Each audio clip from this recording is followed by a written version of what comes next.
রব্বি ইশরাহ লি সাদরি ওয়া ইয়াসসির লি আমরি ওয়াহলুল উকদাতাম মিন লিসানি ইয়াফকাহু কওলি। আল্লাহ রাব্বুল ইজ্জা ওয়াল জালালের দরবারে শুকরিয়া জ্ঞাপন করছি যে আল্লাহ তাআলা আমাদেরকে পবিত্র মাহে রমাদানে এসে পৌঁছার সুযোগ করে দিয়েছেন এবং আজকের ইফতার পূর্ববর্তী রমাদান অ্যান্ড কোরআন রিফ্লেকশন প্রোগ্রামে উপস্থিত হওয়ার সুযোগ করে দিয়েছেন। আমরা সবাই পড়ছি কালিমাতুশ শুকর, আলহামদুলিল্লাহ। আল্লাহর শুকরিয়া জ্ঞাপনের পাশাপাশি আমি আজকের প্রোগ্রামের অর্গানাইজার বাংলাদেশ মুসলিম কমিউনিটি মালয়েশিয়াকে ধন্যবাদ জানাতে চাই এরকম চমৎকার একটি রমাদানুল মুবারকে কোরআনিক একটি প্রোগ্রামের আয়োজন করবার জন্য। আমরা দোয়া করছি আল্লাহ তাআলা যেন এই কমিউনিটিকে ইসলামের জন্য কবুল করে এবং আমাদের যে ভাইরা নিরলস পরিশ্রম করে এই প্রোগ্রামগুলো আয়োজন করছে, আল্লাহ তাআলা এই পরিশ্রম, এই ডেডিকেশন, এফোর্ট যেন তাদের নাজাতের ওসিলা বানায়। সম্মানিত শুধু আমরা সবাই জানি এই মাসটির এত বরকতের কারণ হচ্ছে এটি কোরআন নাজিলের মাস। শাহরু রমাদান আল্লাযী উনজিলা ফীহিল কুরআন হুদাল লিন-নাস ওয়া বাইয়িনাতিম মিনাল হুদা ওয়াল ফুরকান। রমাদান এমন মাস যে মাসে আল্লাহ তাআলা কোরআন নাজিল করেছে। তো বেসিক্যালি এই মাসের মূল মর্যাদা কোরআনের কারণে। সাইয়েদনা জিবরিল আলাইহিস সালাম কোরআন নিয়ে এসেছেন, উনি শ্রেষ্ঠ ফেরেশতা হয়েছেন। আল্লাহর হাবিব সাল্লাল্লাহু আলাইহি ওয়াসাল্লামের উপর কোরআন নাজিল হয়েছে, ফলে উনি শ্রেষ্ঠ নবী হয়েছেন। রমাদানে কোরআন নাজিল হয়েছে, ফলে রমাদান শ্রেষ্ঠ মাস হয়েছে। কদরের রাতে কোরআন নাজিল হয়েছে, ফলে কদর শ্রেষ্ঠ রাত হয়েছে। আমরাও যারা কোরআনের সাথে সুসম্পর্ক গড়ে তুলব, কোরআনের সাথে অ্যাটাচমেন্ট বাড়াবো, আমাদেরকেও শ্রেষ্ঠত্বের মর্যাদায় আল্লাহ তাআলা আসীন করবেন ইনশাআল্লাহ বিইذنিল্লাহ। তো আজকের প্রোগ্রামের আমার ফার্স্ট অ্যান্ড ফরমোস্ট রিমাইন্ডার হচ্ছে কোরআন নাজিলের মাসে আমরা যেন বেশি বেশি কোরআনের সাথে নিজেদের সম্পর্ককে নবায়ন করি এবং মজবুত করি। কার কীরকম কোরআনের সাথে সম্পর্ক আপনি নিজেই জানেন। প্রতিদিন কত পৃষ্ঠা কোরআন তেলাওয়াত করেন, কোরআনের অর্থ পড়েন, কোরআনের তাফসির পড়েন কিংবা শোনেন, আপনি নিজেই জানেন। সো নিজে নিজে যেন একটু নিজেকে যেন কাঠগড়ায় দাঁড় করাই এবং নিজেকে যেন জিজ্ঞেস করি যে আমার সাথে কোরআনের সম্পর্ক কতটুকু মজবুত। যদি ঘাটতি থাকে, গ্যাপ থাকে, এটা যেন আমরা মেক আপ করি, ফুলফিল করি এই বরকতময় মাসে। আপনারা খেয়াল করে থাকবেন যে শুরুতেই আমি সূরা ওয়াদ-দুহা ওয়াল-লাইলি ইযা সাজার কয়েকটি আয়াত তেলাওয়াত করেছি। তো আজকে আমরা এই সূরাটির সংক্ষিপ্ত তাফসির পেশ করব ইনশাআল্লাহ বিইذنিল্লাহ। যে মজলিসে কোরআনের তাফসির হয়, আল্লাহর কালামের ব্যাখ্যা উপস্থাপন করা হয়, প্রেজেন্টেশন করা হয়, এর চেয়ে শ্রেষ্ঠ মজলিস কি পৃথিবীতে হতে পারে? আমরা পৃথিবীর সবচাইতে শ্রেষ্ঠতম একটি মজলিসে এখন বসে আছি। প্রিয় ভাই এবং বোনেরা, আমরা সূরা দোহার তাফসির শুনবো। এই সূরাটা মুখস্থ আছে না অনেকের? কোরআনের যে সমস্ত সূরা আমাদের অনেকেরই মুখস্থ, তার মধ্যে এটা অন্যতম একটা সূরা। এবং দেখবেন যে ইমাম সাহেবরা প্রায় এই সূরা তেলাওয়াত করে। যে সমস্ত সূরা দিয়ে প্রায় নামাজ পড়া হয়, এর মধ্যে অন্যতম একটা সূরা হচ্ছে সূরাতুদ দোহা। মুআয ইবনে জাবাল রাদিয়াল্লাহু তাআলা আনহুকে আল্লাহ রাসূল সাল্লাল্লাহু আলাইহি ওয়াসাল্লাম একটা এলাকার ইমাম বানিয়ে পাঠিয়েছিলেন। ওই এলাকার মুসল্লিরা ছিলেন, লোকজন ছিলেন শ্রমজীবী, কাজ করে খেত। সারাদিন ওট দিয়ে পানি সেচ করে খেজুর গাছে পানি দিত, খেজুরের চাষাবাদ করত, সারাদিন কষ্ট করে নামাজে যে জয়েন করত। তো উনি মাগরিবের নামাজে সূরা ফাতিহার পরে সূরা বাকারা তেলাওয়াত শুরু করলেন। সূরা বাকারা কোরআনের সবচেয়ে ছোট সূরা না? 286টা আয়াত, মানে সবচেয়ে বড় সূরা। তো মাগরিবের সালাত উনি যখন এত লম্বা তেলাওয়াত ধরলেন, মুসল্লিরা আর ইমাম সাহেবের সাথে থাকতে পারতেছে না। ওনারা তো, ইমাম সাহেবের হয়তো মন ফুরফুরে, উনি পড়তেছেন মনের আনন্দে দরাজ গলায়, কিন্তু মুসল্লিদের তো অবস্থা খারাপ। সারাদিন ওনারা খেতে খামারে কাজ করে আসছে, নামাজ ছেড়ে দিয়ে অনেকে চলে গেছে। একা একা নামাজ পড়ে যে আল্লাহ রাসূল সাল্লাল্লাহু আলাইহি ওয়াসাল্লামের কাছে যে বিচার দিল যে ইয়া রাসূলুল্লাহ, দেখেন এমন একজন ইমাম আপনি অ্যাসাইন করেছেন আমাদের এলাকায়, মাগরিবের নামাজে উনি সূরা বাকারা পড়ে আর আমরা হচ্ছে শ্রমজীবী। রাসূল সাল্লাল্লাহু আলাইহি ওয়াসাল্লাম খুব রেগে গেলেন। মুআয ইবনে জাবালকে ডেকে বললেন, হে মুআয, আফাত্তানুন আন, তুমি কি সমাজে ফিতনা ছড়াচ্ছ? তুমি জানো না এরা কারা? তোমার কি সূরা ওয়াদ-দুহা ওয়াল-লাইলি ইযা সাজা মুখস্থ নাই? তোমার কি ওয়াশ-শামসি ওয়া-দুহাহা এটা মুখস্থ নাই? তোমার কি সাব্বিহ ইসমা রাব্বিকাল আ'লা এই সূরাগুলো তোমার জানা নাই? উনি বললেন জানা আছে। তো এগুলো রেখে দিয়ে মাগরিবের নামাজে কেন সূরা বাকারা ধরলা?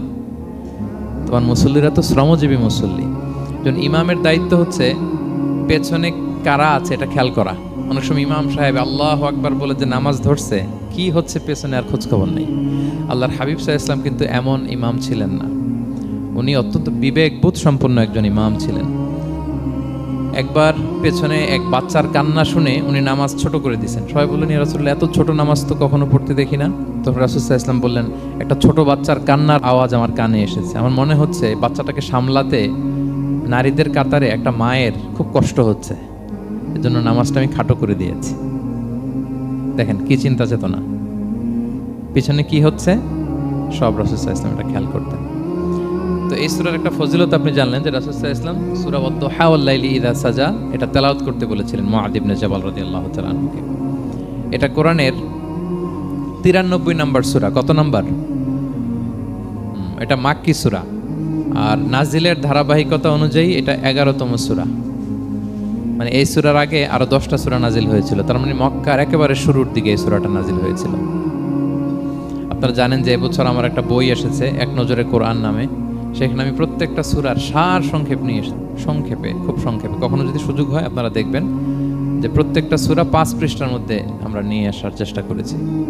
সেখানে এগুলো পাবেন, সূরাটা কয় নাম্বার, নাজিলের ধারাবাহিকতা কখন, তারপর কোরআন শরীফের মধ্যে কখন, এটার ফজিলত কি, এটার সেন্ট্রাল থিম কি, মেজর থিম কি, কজ এন্ড ইফেক্ট কি, সব কেস স্টাডি থেকে শুরু করে রিফ্লেকশন সব আমরা সেখানে উল্লেখ করেছি। তো এই সূরাটা শুরুর দিকে, একেবারে শুরুর দিকে নাজিল হয়েছে। তার আগে মাত্র 10টি সূরা নাজিল হয়েছে। তো নাজিল হতে হতে 10টা সূরা যখন নাজিল হলো, এরপর অনেক দিন রাসূল সাল্লাল্লাহু আলাইহি ওয়াসাল্লামের কাছে কোনো সূরা নাজিল হয় না। কয়দিন নাজিল হয় না? কোনো বর্ণনায় 15 দিন, কোনো বর্ণনায় 1 মাস, কোনো বর্ণনায় 2 মাস, কোনো বর্ণনায় 6 মাস, টানা 6 মাসের গ্যাপ ওহী নাজিল হয় না। আল্লাহর হাবিব সাল্লাল্লাহু আলাইহি ওয়াসাল্লাম তিনি ওহী মিস করতে শুরু করলেন, যে ঘটনা কি, কোরআন নাজিল হচ্ছে না কেন, হঠাৎ এত গ্যাপ কেন?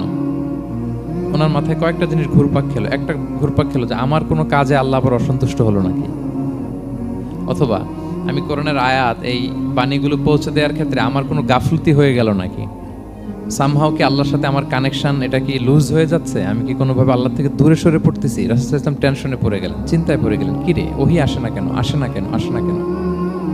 এটা ছিল একটা দিক। আরেকটা দিক হচ্ছে আল্লাহর হাবিব সাল্লাল্লাহু আলাইহি ওয়াসাল্লামের কাছে কোরআনের আয়াত যাই নাজিল হতো উনি যে লোকদের কাছে প্রচার করে দিতেন। এখন নাজিল হয়েছে, এখনই যে প্রচার শুরু, রাতে নাজিল হয়েছে, রাতেই প্রচার শুরু, দিনে নাজিল হয়েছে, দিনেই প্রচার শুরু, যখন নাজিল তখন প্রচার। কারণ আল্লাহ তাআলা বলেছেন, ইয়া আইয়ুহার রাসূলু বাল্লিগ মা উনজিলা ইলাইক মির রাব্বিক, আপনার রবের পক্ষ থেকে যা নাজিল হয়েছে প্রচার করেন। তো এই যে মাঝখান দিয়ে কয়েক মাস যার কোনো প্রচার টচার করে না, মুশরিকরা টিটকারি মারতে শুরু করলো, বলে কি মুহাম্মদ, তোমার আল্লাহ তোমার ভুলে গেছে বোধহয়, তোমার আল্লাহ বোধহয় তোমাকে আর পছন্দ করে না। আগে তো প্রতিদিন কিছু না কিছু শোনাতা যে এইটা নাজিল হয়েছে, ওইটা আসছে, এই বিধান ওই বিধান, এখন তো কোনো খোঁজখবর নাই। ঘটনা কি? আল্লাহর হাবিব সাল্লাল্লাহু আলাইহি ওয়াসাল্লামের চাচি উম্মে জামিল, আবুল হাবির স্ত্রী, সে আরো খারাপ কথা বললো। সে বলল, ইন্না শাইতানাকা কদ তারাকাক, তোমার কাছে যে একটা শয়তান আসতো এখন বোধহয় আর আসে না মুহাম্মদ, নাউযুবিল্লাহি মিন যালিক। এটা দিয়ে জিবরিল আলাইহিস সালামকে বুঝিয়েছেন। জিবরিল এসে কি কি যেন বলে, কই এখন তো কিছু বলো না। তো রাসূল বলবে কি করে, কারণ তিনি তো মন গড়া কিছু বলতেন না। আল্লাহর হাবিব সাল্লাল্লাহু আলাইহি ওয়াসাল্লাম মনে যা ইচ্ছা হয় মন গড়া কখনো কিছু বলেছেন? আওয়াজ করে বলেন, মন গড়া বলতেন তিনি? ওমা ইয়ান্তিকু আনিল হাওয়া ইন হুয়া ইল্লা ওয়াহয়ু ইউহা, আল্লাহর ওহী আসলে সেটা শোনাতেন। তো ওহীও আসে না, উনি শোনাতেও পারে না, ওহীও নাই, উনি শোনাতেও পারে না। এই যে একটা কষ্টকর মুহূর্ত রাসূল সাল্লাল্লাহু আলাইহি ওয়াসাল্লামের, কিরে মাসের পর মাস চলে গেল, ওহী আসতেছে না কেন, আমার কি কোনো ভুল হচ্ছে নাকি, আল্লাহকে আমাকে অপছন্দ করলেন? রাসূল সাল্লাল্লাহু আলাইহি ওয়াসাল্লাম যখন এরকম দুশ্চিন্তিত, পেরেশান, অ্যাংজাইটিতে পড়ে গেলেন, ভারাক্রান্ত, ঠিক তখন রাসূল সাল্লাল্লাহু আলাইহি ওয়াসাল্লামকে সান্ত্বনা দেওয়ার জন্য এই সূরাটা আল্লাহ নাজিল করেছেন। সান্ত্বনা দেওয়ার জন্য এই সূরাটা বেশ আশা জাগানিয়া সূরা, মোটিভেশনাল সূরা, ইন্সপিরেশনাল সূরা। আপনার মন খারাপ হলে আপনি এই সূরাটা পড়বেন, এই সূরাটা, এবং এটার পরে আরেকটা সূরা আছে, সূরাতু আলাম নাশরাহ, আপনার মন ভালো হয়ে যাবে। এটাকে দি অ্যান্টি ডিপ্রেসেন্ট সূরা বলে, মানে ডিপ্রেশন কাটায় ফেলে। আমাদের এরকম অনেক সময় হয় না যে হতাশ, দেয়ালে পিঠ ঠেকে গেছে, কোনো বের হওয়ার রাস্তা নাই, কই যাব, কোথাও সফলতা নাই, সবাই আমাকে ভুল বুঝতেছে, এরকম মাঝে মাঝে হয় না? আমাদের সবার লাইফে আপস এন্ড ডাউনস আছে। আপনি যখন ভারাক্রান্ত হবেন, কষ্টে থাকবেন, এই সূরাটা পড়বেন, দেখবেন যে আপনার ডিপ্রেশন দূর হয়ে গেছে। তো আল্লাহর হাবিব সাল্লাল্লাহু আলাইহি ওয়াসাল্লাম যখন এরকম ভারাক্রান্ত ছিলেন, চিন্তিত ছিলেন, তখন আল্লাহর হাবিব সাল্লাল্লাহু আলাইহি ওয়াসাল্লামকে চিন্তামুক্ত করবার জন্য আল্লাহ তাআলা এই চমৎকার সূরাটি নাজিল করেছেন। আল্লাহ নাজিল করলেন, আউযু বিল্লাহি মিনাশ শাইতানির রাজিম, বিসমিল্লাহির রহমানির রহিম, ওয়াদ-দুহা ওয়াল লাইলি ইযা সাজা মা ওয়াদ্দাআকা রাব্বুকা ওয়া মা ক্বালা ওয়ালাল আখিরাতু খায়রুল লাকা মিনাল উলা ওয়ালা সাওফা ইউতিকা রাব্বুকা ফাতারদা। আল্লাহ তাআলা বললেন ওয়াদ্দুহা, আলোর শপথ। আমি একবার সরল বঙ্গানুবাদ করি, তারপরে আমি তাফসিরে ঢুকছি। ওয়াদ্দুহা, আলোর শপথ। ওয়াল্লাইলি ইযা সাজা, রাতের শপথ যখন রাত নিঝুম নিস্তব্ধ হয়। মা ওয়াদ্দাআকা রাব্বুকা ওয়া মা ক্বালা, নবী হে, আপনার রব আপনার উপর অসন্তুষ্টও হয় নাই, আপনাকে ছেড়েও যায় নাই, আপনার রব আপনার সাথেই আছে। আলহামদুলিল্লাহ। ফিল করবেন যে আল্লাহ আমার সাথে আছে। সবসময় এটা ফিল করতে হবে যে আল্লাহ তাআলা আমার সাথে আছেন, তিনি আমাকে ভুলে যান নাই, ছেড়ে যান নাই। আরে তার রহমত ছাড়া তো একটা শ্বাস নেওয়া তো আমার সম্ভব না, ঠিক কিনা বলেন? আল্লাহর রহমত ছাড়া একটি সেকেন্ড এই পৃথিবীতে সার্ভাইভ করা কি আমাদের পক্ষে সম্ভব না? ওয়ালাল আখিরাতু খায়রুল লাকা মিনাল উলা, নবী হে, আপনার পরবর্তী সময় পূর্ববর্তী সময়ের চেয়ে অনেক ভালো হবে ইনশাআল্লাহ। মানে good days are coming in your life, ভালো সময় আসতেছে। ওয়ালা সাওফা ইউতিকা রাব্বুকা ফাতারদা, আর আপনার রব আপনাকে এত দিবেন আপনি খুশি হয়ে যাবেন। আপনার রব আপনাকে এত দিবেন আপনি নিয়ে কুলাতে পারবেন না। আলাম ইয়াজিদিকা ইয়াতীমান ফাআওয়া, নবী আপনি কি ইয়াতীম ছিলেন না? তিনি কি আপনাকে আশ্রয় দেননি? ওয়া ওয়াজাদাকা দাল্লান ফাহাদা, আপনি পথ খুঁজতেছিলেন, আল্লাহ আপনাকে পথ দেখিয়েছেন। ওয়া ওয়াজাদাকা আইলান ফাআগনা, আপনি নিঃস্ব রিক্ত হস্ত ছিলেন, আল্লাহ তাআলা আপনাকে ধনী বানিয়েছেন। ফাআম্মাল ইয়াতীমা ফালা তাকহার, খবরদার এতিমের সাথে কখনো কঠোর হবেন না। ওয়া আম্মা সাইলা ফালা তানহার, ফরিয়াদি যে সুয়াল করে হাত পাতে তাকে ধমক দিয়ে তাড়িয়ে দিবেন না। ওয়া আম্মা বিনি'মাতি রাব্বিকা ফাহাদ্দিস, আর আপনার রবের যে নেয়ামত আপনার প্রতি এটার বর্ণনা করুন। সুবহানাল্লাহ। এই হচ্ছে সরল অনুবাদ সূরাতুদ দুহা। এবার আসুন আমরা এটার তাফসিরে ঢুকি। আল্লাহ তাআলা প্রথমে দুইটা শপথ করলেন, কসম করলেন, দুইটা ওথ। আমরা যদি সংক্ষেপে ভাগ করি তাহলে 11 আয়াত বিশিষ্ট এই সূরাতে প্রথম 2 আয়াতে দুইটা শপথ আছে, তারপরের 3টা আয়াতে রাসূল সাল্লাল্লাহু আলাইহি ওয়াসাল্লামকে 3টা কনফার্মেশন দেওয়া হয়েছে, সুসংবাদ দেওয়া হয়েছে। এরপরের 3টা আয়াতে আল্লাহর হাবিব সাল্লাল্লাহু আলাইহি ওয়াসাল্লামের অতীতে আল্লাহ কি নেয়ামত দিয়েছেন সেটার একটা রিমাইন্ডার দেওয়া হয়েছে। আর সবশেষে 3টা ওয়ার্ক প্ল্যান দেওয়া হয়েছে, কর্মসূচি, সেগমেন্ট। আপনি এক নজরে কোরআন এগুলো পাবেন, এরকম সেগমেন্ট আকারে আমরা ভাগ করেছি। আই রিপিট, আমি আবারও বলছি, সূরা দোহার 11 আয়াত বিশিষ্ট এই সূরার প্রথম 2 আয়াতে 2টি শপথ, তারপরের 3 আয়াতে 3টি সুসংবাদ, তারপরের 3 আয়াতে অতীতে যে রাসূলকে নেয়ামত দেওয়া হয়েছিল সেটা স্মরণ করিয়ে দেওয়া, আর শেষ 3 আয়াতে 3টা ওয়ার্ক প্ল্যান, কর্মসূচি, রাসূল সাল্লাল্লাহু আলাইহি ওয়াসাল্লাম কি করবেন। ক্লিয়ার হয়ে গেছে না সূরাটা? আসুন এবার তাফসিরে ঢুকি। আল্লাহ তাআলা বললেন ওয়াদ-দোহা, নবী আলোর শপথ। আলো, দোহা মানে আলো। আমার সাথে আওয়াজ করে বলুন, দোহা মানে কি? আলো, সকালের আলো, প্রভাতের সূর্য কিরণ। দিনের প্রথম অংশে একটা সানশাইন থাকে না, খুব চমৎকার লাগে 9টা 10টার দিকে, হ্যাঁ, সানশাইন। এই সকালের সানশাইনটাকে আরবিতে বলে দোহা। এই জন্য এই সময় আল্লাহর হাবিব সাল্লাল্লাহু আলাইহি ওয়াসাল্লাম নামাজ পড়তেন, এটাকে বলে সলাতুদ দোহা, মানে দোহার নামাজ। এটাকে বলে সলাতুদ দোহা, দোহার নামাজ। তো দেখেন রাসূল সাল্লাল্লাহু আলাইহি ওয়াসাল্লামের মন ভালো করবার জন্য প্রথমে আল্লাহর ওয়ার্ডিংটা দেখেন, আল্লাহ তাআলা কেমন চমৎকার শব্দ চয়েস করেন। প্রথমে আল্লাহ বললেন আলো। আলো বললে তো মনটা ভালো হয়ে যায়, কি বলেন? এই আলো মানে আশার আলো, সম্ভাবনার আলো, প্রশান্তির আলো। ওয়াদ-দোহা, আলোর শপথ। মানে নবী আপনি হতাশ হবেন না, হাল ছাড়বেন না, ভরসা রাখুন। আপনি ঘর থেকে বের হন, দেখুন কি চমৎকার আলো। It's a beautiful day out there. যান, হোয়াট এ নাইস সানশাইন, কি চমৎকার উজ্জ্বল প্রভাতের সূর্য কিরণ। এত চমৎকার জলজলে সানশাইনিং এনভায়রনমেন্টে আপনার মন খারাপ হয় কি করে? ওয়াদ-দোহা, দোহার শপথ মানে প্রভাতের সূর্য কিরণের শপথ। আবার বললেন ওয়াল্লাইলি ইযা সাজা, রাতের শপথ যখন সে রাত নিঝুম হয়, গভীর হয়, নিস্তব্ধ হয়। 2টা শপথ, আলোর শপথ আর রাতের অন্ধকারের শপথ। আলোর শপথ বলে বেসিকলি আল্লাহ তাআলা ওহির আগমনকে বুঝিয়েছেন, আর রাতের শপথ বলে আল্লাহ তাআলা বেসিকলি ওহির অনুপস্থিতিকে বুঝিয়েছেন। মানে রাত দিন দুইটাই যেমনি লাগে, আল্লাহ তাআলা বোঝাতে চাইলেন নবী আপনি টেনশন করবেন না, আমি উইথ ইউ, আমি আপনার সাথে আছি। ওহি আসা না আসা দুইটাই গুরুত্বপূর্ণ। রেগুলার যদি ওহি আসে এটা রিসিভ করতে আপনার কষ্ট হয়ে যাবে। আল্লাহর পক্ষ থেকে আসমানি কিতাবের যে ওহি, এটা সাধারণ কোনো কথা না। ইন্না সানুলকি আলাইকা কওলান সাকিলা, এটা খুব ভারী, হেভি ওয়েট। এটা পাহাড়ে নাজিল করলে, লাউ আনসালনা হাযাল কুরআনা আলা জাবাল লারাআইতাহু খাশিআম মুতাসাদ্দিআম মিন খাশিয়াতিল্লাহ, এটা মাউন্ট এভারেস্টের উপর নাজিল করলে পাহাড় ভেঙে খান খান হয়ে যেত।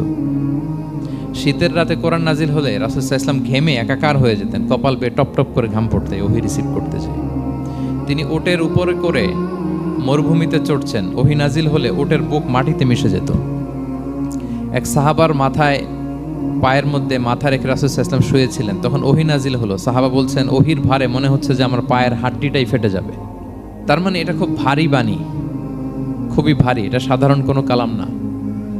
তো এই যে রাসূল সাল্লাল্লাহু আলাইহি ওয়াসাল্লামের কাছে যে ওহী নাজিল হচ্ছিল, এটা যদি রেগুলার নাজিল হয়, এটা রিসিভ করা রাসূল সাল্লাল্লাহু আলাইহি ওয়াসাল্লামের জন্য সহজ হবে না, কঠিন হয়ে যাবে। রেগুলার ওহী নাজিল হলে এটার যে পাওয়ার, প্রেশার, রাসূল সাল্লাল্লাহু আলাইহি ওয়াসাল্লামের স্নায়ু এটা বরদাস্ত করতে পারবে না। তো আল্লাহ বোঝাতে চাইলেন, নবী, আমি কাফিররা যে বলে আপনাকে আমি ভুলে গেছি, কখনো না, নেভার এভার। বরং আপনার যাতে একটু রেস্ট হয়, আরাম হয়, আপনাকে একটু কমফোর্ট দেওয়ার জন্য আমি সাময়িকভাবে ইচ্ছে করে ওহীটা বন্ধ রেখেছি। সুবহানাল্লাহ পড়বেন না? আপনার যাতে একটু কমফোর্ট হয়, আপনার যেন একটু আরাম হয়, ওহী রিসিভ করে করে যেন আপনি অভ্যস্ত হতে পারেন, এজন্য আমি ইচ্ছা করে আপনাকে একটু আরাম দেওয়ার জন্য ওহী বন্ধ রেখেছি। সারাদিন যদি, মানে দিনের 24 ঘন্টায় যদি সূর্য থাকে, ভাল লাগবে? আচ্ছা বলেন, 6 মাস টানা সূর্য ভাল লাগবে আপনার? রোদের গরমে আমরা অস্থির হয়ে যাব। তো 12 ঘন্টা সূর্যের আলোর পরে যেমনি রাতের দরকার আছে, আল্লাহ বোঝাতে চাইলেন ওহী নাজিল হওয়ার পাশাপাশি মাঝে মাঝে ওহী ব্রেক দেওয়ার দরকার আছে, ওহী বন্ধ থাকার দরকার আছে। ফলে আপনি হ্যাবিচুয়েটেড হবেন, ওহী রিসিভ করা না করা এটা আপনার জন্য ইজি হয়ে যাবে। যখন আপনি আপনার জন্য ওকে হয়ে যাবে, তখন আমি লাগাতার ওহী নাজিল করব। তাহলে ওরা যে বলে আমি আপনাকে ভুলে গিয়েছি, না, আমি আপনাকে ভুলি নাই, বরং আপনার আরামের জন্য খানিকটা সময় আপনাকে বিশ্রামের সুযোগ করে দেওয়ার জন্য আমি আল্লাহ ওহী বন্ধ রেখেছি। সুবহানাল্লাহ। তার মানে আল্লাহ তাআলা নবীকে ভুলেন নাই বা নবী সাল্লাল্লাহু আলাইহি ওয়াসাল্লামের উপর অসন্তুষ্ট হন নাই, ইচ্ছে করে আল্লাহ তাআলা কিছুদিন ওহী বন্ধ রেখেছেন। প্রতিদিন সূর্য থাকলে যেমনি ভাল লাগে না, মানে 24 ঘন্টা, এজন্য 12 ঘন্টা সূর্য দিয়ে আল্লাহ 12 ঘন্টা রাত দিয়েছেন, আমাদের আরামের, বিশ্রামের, ঘুমের আয়োজন করেছেন। ঠিক তেমনি রেগুলার ওহী রিসিভ করলে রাসূল সাল্লাল্লাহু আলাইহি ওয়াসাল্লামের জন্য কষ্ট হয়ে যাবে, এজন্য ইচ্ছে করে আল্লাহ গ্যাপ দিয়েছেন। আল্লাহর হাবিব সাল্লাল্লাহু আলাইহি ওয়াসাল্লামের উপর আল্লাহ অসন্তুষ্ট হননি। এটাই আল্লাহ তাআলা বললেন যে ওয়াদ-দুহা ওয়াল-লাইলি ইযা সাজা, প্রভাতের সূর্য কিরণের শপথ, রাতের নিঝুম নিস্তব্ধ পরিবেশের শপথ। মা ওয়াদ্দাআকা রাব্বুকা ওয়া মা ক্বালা, আপনার রব আপনারে ভুলেও যায় নাই, আপনারে ছেড়েও যায় নাই, আপনার উপর নাখোশও হয় নাই। সুবহানাল্লাহ। আপনার রব আপনার সাথেই আছে, এটা সবসময় ফিল করবেন যে আমার রব আমার সাথে আছে। এটা ফিল করলে আপনার মধ্যে যে সাহস আসবে, আপনি কল্পনাই করতে পারবেন না যে এত এনার্জি আপনার ভিতরে আসলো কি করে। আপনারা খেয়াল করেছেন, বছর খানিক আগে ভারতবর্ষের আমাদের এক বোনের সামনে কিছু সন্ত্রাসী, ওরা জয় শ্রীরাম জয় শ্রীরাম বলতেছিল, মনে আছে? কিন্তু আমার ওই বোন মুস্কান কি বলছিল বলেন তো? তার এক আল্লাহু আকবারে from north to south, from east to west, the entire globe প্রকম্পিত হয়েছে। আমরা সবাই পড়েছি আল্লাহু আকবার, সবাই আমরা কি পড়েছি? আল্লাহু আকবার। কারণ সে ফিল করেছে যে আল্লাহ আমার সাথে আছে। মনকে তুমি বুঝিয়ে বলো আল্লাহ আছেন আমার সাথে, এটা ফিল করতে হবে। আল্লাহর হাবিব সাল্লাল্লাহু আলাইহি ওয়াসাল্লামকে আল্লাহ তাআলা এইটাই অ্যাসিউরেন্স দিলেন, কনফার্মেশন দিলেন যে মা ওয়াদ্দাআকা রাব্বুকা ওয়া মা ক্বালা, আপনার রব আপনাকে ভুলে যায় নাই, আপনার রব আপনার প্রতি অসন্তুষ্ট হয় নাই। আমি ইচ্ছা করে ওহীটা বন্ধ রেখেছি যাতে আপনার আরাম হয়। সুবহানাল্লাহ। আল্লাহর হাবিব সাল্লাল্লাহু আলাইহি ওয়াসাল্লামের প্রতি আল্লাহ তাআলা কতটা টেক কেয়ার করতেন দেখেন। রেগুলার ওহী নাজিল হলে রাসূল সাল্লাল্লাহু আলাইহি ওয়াসাল্লামের কষ্ট হয়ে যাবে, এজন্য তিনি কিছুদিন ওহী বন্ধ রেখে রাসূল সাল্লাল্লাহু আলাইহি ওয়াসাল্লামকে বিশ্রামের ব্যবস্থা করে দিয়েছেন। তাহলে প্রথম 3টা আয়াত ক্লিয়ার না সবার কাছে? আচ্ছা, প্রথম 2টো আয়াতে 2টা শপথ গেল, এরপরে 3টা সুসংবাদ। সুসংবাদের প্রথমটা হলো আমি ভুলিও নাই, ছাড়িও নাই, আপনার সাথে আছি। এরপর আল্লাহ বললেন ওয়ালাল আখিরাতু খায়রুল লাকা মিনাল উলা, নবী হে, আপনার পরবর্তী সময় পূর্ববর্তী সময়ের চেয়ে ভালো হবে। নিশ্চয়ই আপনার পরবর্তী সময় পূর্ববর্তী সময়ের চেয়ে ভালো হবে। তার মানে গুড ডেইজ আর কামিং, ভালো সময় আপনার জীবনে আসছে, আপনি হতাশ হবেন না, নিরাশ হবেন না। এরপর আল্লাহ তাআলা বললেন ওয়ালা সাউফা ইউতিকা রাব্বুকা ফাতারদা, নবী হ্যাঁ, আপনার রব আপনাকে এত দিবে আপনি খুশি হয়ে যাবেন, আপনার রব আপনাকে এত নেয়ামত দান করবে আপনি আপনার রবের প্রতি সন্তুষ্ট হয়ে যাবেন। সুবহানাল্লাহ বিহামদি। এবং তাই হয়েছে। যারা আপনারা সিরাত পড়েছেন, যারা আল্লাহর হাবিব সাল্লাল্লাহু আলাইহি ওয়াসাল্লামের জীবনী নিয়ে ধারণা রাখেন, তারা দেখবেন যে আল্লাহর রাসূল সাল্লাল্লাহু আলাইহি ওয়াসাল্লাম যেখানেই মনে কষ্ট পেয়েছেন, বিষণ্ণ, চিন্তিত, তখনই আল্লাহ তাআলা রাসূল সাল্লাল্লাহু আলাইহি ওয়াসাল্লামের চিন্তা দূর করে রাসূল সাল্লাল্লাহু আলাইহি ওয়াসাল্লামকে সন্তুষ্ট করেছেন। যখনই রাসূল সাল্লাল্লাহু আলাইহি ওয়াসাল্লামের মনে কষ্ট, তিনি চিন্তিত, তখনই আল্লাহ তাআলা ওনাকে হ্যাপি করেছেন। কাইন্ড অফ রাসূলকে হ্যাপি করাই আল্লাহর কাজ, আল্লাহর হাবিব সাল্লাল্লাহু আলাইহি ওয়াসাল্লামকে হ্যাপি করাই আল্লাহ তাআলার কাজ। দেখেন কিভাবে আল্লাহ তাআলা আল্লাহর হাবিব সাল্লাল্লাহু আলাইহি ওয়াসাল্লামকে হ্যাপি করেছেন, একটু খেয়াল করে দেখেন। মক্কাতে যখন খুব জটিল অবস্থা, দাওয়াতি কাজ চালিয়ে নেওয়াটা রাসূল সাল্লাল্লাহু আলাইহি ওয়াসাল্লামের জন্য কষ্ট হয়ে যাচ্ছে, নমুসলিম সাহাবাদের উপর অত্যাচার, তখন আল্লাহর হাবিব সাল্লাল্লাহু আলাইহি ওয়াসাল্লাম দেখলেন যে এই মক্কার দুজনের একজনকে আমার চাই। তাদের একজন যদি ইসলামের ছায়াতলে আসে তাহলে ইসলামের পাল্লাটা ভারী হয়। কারা? একজন হচ্ছে ওমরে ফারুক আর একজন আবু জাহাল। দুজনের একজন তখন ইসলাম ধর্ম গ্রহণ করেনি। তো রাসূল সাল্লাল্লাহু আলাইহি ওয়াসাল্লাম কেঁদে কেঁদে আল্লাহর কাছে ফরিয়াদ জানালেন, আল্লাহুম্মা আইজ্জাল ইসলামা বিআহাব্বি হাযাইন আর-রাজুলাইনি ইনদাক। আল্লাহ, আমি কাউকে স্পেসিফিক তোমার কাছে চাই না, শুধু এটাই বলি, দুজন লোকের নাম বলবো, এই দুজন লোকের মধ্যে থেকে যাকে তোমার পছন্দ হয় তাকে তুমি ইসলামের ছায়াতলে এনে ইসলামকে শক্তিশালী করো। এক হচ্ছে আবু জাহাল আর এক হচ্ছে ওমরে ফারুক। এই দোয়াটা তিনি করতে লাগলেন আর খুব চিন্তিত, দুজনের কেউই মুসলমান হয় না। একদিন হঠাৎ সাহাবারা বললেন, ইয়া রাসূলুল্লাহ, আল্লাহর হাবিব সাল্লাল্লাহু আলাইহি ওয়াসাল্লাম তখন দারুল আরকামের ভেতরে বসা। সাহাবারা বললেন, ইয়া রাসূলুল্লাহ, আপনি এখান থেকে সরে যান, কারণ ওমরে ফারুক নাঙ্গা তলোয়ার নিয়ে আসতেছে আপনাকে হত্যা করবার জন্য। আল্লাহ রাসূল সাল্লাল্লাহু আলাইহি ওয়াসাল্লাম বললেন যে তোমরা সরে যাও, আমার মনে হচ্ছে ওই যে চোখের পানি ছেড়ে আমি দোয়া করেছি, ওই দোয়া আজকে কবুল হতে শুরু করেছে, তোমরা সরো। ঠিকই ওমরে ফারুক রাদিয়াল্লাহু তাআলা আনহু আসলেন, এসে তিনি তলোয়ার রেখে দিয়ে বললেন, আশহাদু আল্লা ইলাহা ইল্লাল্লাহ ওয়া আশহাদু আন্না মুহাম্মাদান আবদুহু ওয়া রাসূলুহু। আমি সাক্ষ্য দিচ্ছি আল্লাহ ছাড়া কোনো ইলাহ নেই এবং আপনি আল্লাহর প্রেরিত বান্দা এবং রাসূল। এই দৃশ্য দেখে রাসূল সাল্লাল্লাহু আলাইহি ওয়াসাল্লাম খুশি হয়ে গেলেন। ওয়ালা সাউফা ইউতিকা রাব্বুকা ফাতারদা। আল্লাহ বলেছিলেন যে নবী হে, আপনাকে এত দিব, আপনার রব আপনাকে এত নেয়ামত দিবে, আপনি শুধু খুশিই হবেন, সন্তুষ্ট হবেন আমার প্রতি। এদের রাসূল সাল্লাল্লাহু আলাইহি ওয়াসাল্লামের দোয়া কবুল করে আল্লাহ তাআলা ওমরে ফারুককে ইসলামের ছায়াতলে এনে ইসলামকে শক্তিশালী করলেন। ফাতারদা, রাসূল সাল্লাল্লাহু আলাইহি ওয়াসাল্লাম খুশি হয়ে গেলেন। এভাবে প্রতিটা ক্ষেত্রে, মক্কাতে যখন খুব কঠিন অবস্থা, রাসূল সাল্লাল্লাহু আলাইহি ওয়াসাল্লাম তায়েফে চলে গেলেন দাওয়াত দেওয়ার জন্য। নেইবারিং সিটি, আপনারা যে হজ উমরা করেছেন জানেন, মক্কার পাশের সিটি তায়েফ। দাওয়াত দিলেন, দাওয়াত প্রত্যাখ্যান করলো তারা। শুধু তাই না, ফিজিক্যালি হ্যারেস করা হলো আল্লাহর হাবিব সাল্লাল্লাহু আলাইহি সাল্লামকে। রাসূল সাল্লাল্লাহু আলাইহি ওয়াসাল্লামের জামা ধরে, গা ধরে টানা হেঁচড়া করা হলো, পাথর মারা হলো, তিনি রক্তাক্ত হলেন। হামালাতুল জিবাল, পাহাড় রক্ষী ফেরেশতারা বলল, ইয়া রাসূলুল্লাহ, আপনি যদি আদেশ দেন তায়েফের দুই দিকের পাহাড় দিয়ে এমন চাপা দিব, পুরো তায়েফের জনপদ একেবারে ভ্যানিশ হয়ে যাবে। আল্লাহর হাবিব সাল্লাল্লাহু আলাইহি ওয়াসাল্লাম বললেন, না, আমি আশা করি তাদের পরবর্তী নেক্সট জেনারেশনের কেউ না কেউ পড়বে লা ইলাহা ইল্লাল্লাহ মুহাম্মাদুর রাসূলুল্লাহ। তাই হয়েছে। এখন তায়েফে যান, শুধু মসজিদ আর মসজিদ, মসজিদ আর মসজিদ। কি চমৎকার পরিবেশ! তায়েফে গেলে মনেই হবে না আরব দেশ। বৃষ্টি হয় প্রতিদিন, অনেক চাষাবাদ হয়, চমৎকার এলাকা। রাসূল সাল্লাল্লাহু আলাইহি ওয়াসাল্লামের দোয়ার বরকত। তো তায়েফবাসী দাওয়াত প্রত্যাখ্যান করলো। রাসূল সাল্লাল্লাহু আলাইহি ওয়াসাল্লাম গায়ের রক্ত পরিষ্কার করে নাখলা নামক খেজুরের বাগানে যায়েদ রাদিয়াল্লাহু তাআলা আনহুকে ফজরের নামাজ পড়তেছিলেন। আল্লাহর হাবিব সাল্লাল্লাহু আলাইহি ওয়াসাল্লাম যখন ফজরের সালাতে তেলাওয়াত করতে লাগলেন, একদল জিন পাশ দিয়ে যাচ্ছিল। তারা তাদের এলাকায় যেয়ে বলল, ইন্না সামি'না কুরআনান আজাবা ইয়াহদি ইলা রুশদি ফাআমান্না বিহি। জিনেরা আগে আকাশের উপরে উঠে ফেরেশতারা কি বলে চুরি করে শুনে আসতো। হঠাৎ জিনেরা আর উপরে যেতে পারে না, উপরে যেতে চাইলেই ফাআতবাআহু শিহাবুন সাকিব, আগুনের পাথর মারা হয়। ঘটনা কি? সব জিনেরা বৈঠক বসালো। ঘটনা কি? আগে কত তথ্য আগেই জেনে যেতাম, জেনে গণকদেরকে বলতাম, গণকরা আমাদেরকে ধন্যবাদ জানাইতো। তো এখন তো আসমানের সিকিউরিটি এত বেড়ে গেল কেন? কারণ কি? ওই যে শেষ নবী আসার কথা যে মনে হয় চলে আসছে, দেখো তো কোথায় আসছে উনি। খুঁজতে খুঁজতে খুঁজতে একদল ওই দিন ফজরের সময় আল্লাহর হাবিব সাল্লাল্লাহু আলাইহি ওয়াসাল্লাম রক্তাক্ত হয়ে ফজরের সালাত যখন পড়তেছেন, ওই কোরআন তেলাওয়াত শুনে তারা এলাকায় যেয়ে বলল যে ইন্না সামি'না কুরআনান আজাবা, এক আজীব কোরআন শুনে আসছি, ইয়াহদি ইলা রুশদি, এই কোরআন মানুষকে হেদায়েতের পথে নিয়ে যায়। ফাআমান্না বি, আমরা ঈমান এনে ফেললাম। সুবহানাল্লাহ পড়েন।